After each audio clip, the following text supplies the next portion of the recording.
F'kollaborazzjoni ma' Spazju Kreattiv, Art Explora qed torganizza festival għall-familja kollha li jivvjaġġa fil-Baħar Mediterran bid-dgħajsa mużew tiegħu li joffru 10 ijiem ta' programmi artistiċi u kulturali mingħajr ħlas. Dan l-avveniment organizzat fix-Xatt Pinto il-Valletta Waterfront bejn il-21 u l-31 ta' Marzu li ġej jissimbolizza l-bidu ta' vjaġġ fil-baħar straordinarju madwar il-Mediterran li fih Malta ser tkun l-ewwel minn sensiela ta' waqfiet affaxxinanti. Il-festival se jsir bord id-dgħajsa mużew kif ukoll fuq il-mall paviljuni apposta u f'żona mamra biex jilqgħu lill-viżitaturi. Iddiżinjat u mibni fit-Tarzna Perini Navi fl-Italja, il-vapur mużew jista' jilqa' sa 2000 ruħ abbord kuljum u ser jospita il-wirja immersiva Present bil-kollaborazzjoni tal-Mużew tal-Louvre li titfadawl fuq figuri femminili fiċ-ċivilizzazzjonijiet tal-Mediterran. Bi programm li jinkludi aktar minn 30 inizjattiva u 55 attività, il-festival jindirizza sensiela ta' tħassib soċjopolitiku urġenti, inkluż is-sostenibilità ambjentali, il-ġustizzja soċjali u l-benesseri personali.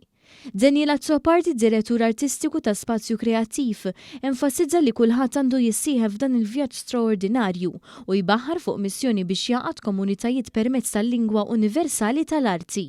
Hija esperjenza unika, da beneka ta' maran ġdid uniku fl-għamla tiegħu 46 metru, 55 metru li ġo fih ħajkollu esibizzjoni diġitali flimkien ma' Louvre, flimkien ma' ċentru ta' Pompidou f'Pariġi fej il-familji ħajkunu jistgħu jitilgħu fuq jkollhom esperjenza ta' sija unika fuq l-istorja tal-Mediterran u id-dinamika wkoll ta' kif il-Mediterran inbidelt tul is-snin inkluż Malta. Bejn ir-rebbiegħa tal-2024 u l-ħarifa tal-2026, id-dgħajsa mużew ser tivvjaġġa lejn 15-il pajjiż madwar il-Mediterran u jġib flimkien lill-artisti, kuraturi, organizzazzjonijiet kulturali, edukattivi u mingħajr skop ta' qlieħ.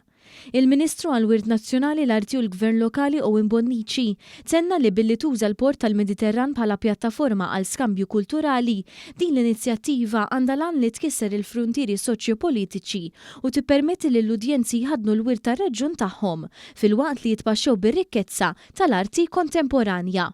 Meta jkollok inizjattiva bħal din li ġib flimkien l-ibħra il-Baħar Mediterran u l-ibħra tal-madwar u kif ukoll il-pajjiżi li qegħdin fil-Mediterran biex jagħmlu inizjattivi kulturali aħna żgur li nkunu hemmhekk magħhom biex nipparteċipaw u noħolqu kollaborazzjonijiet importanti ħafna l-ġid mhux biss tal-artisti manka tan-nies li jkollhom opportunità jgawdu minn din il-kultura sabiħa. Preżenti waqt it-tneddija ta' dan il-festival kien hemm il-President tal-Fondazzjoni Art Explora Frederick Jusso u Chairperson tal-Fondazzjoni Kreattività Rupert Cefaj.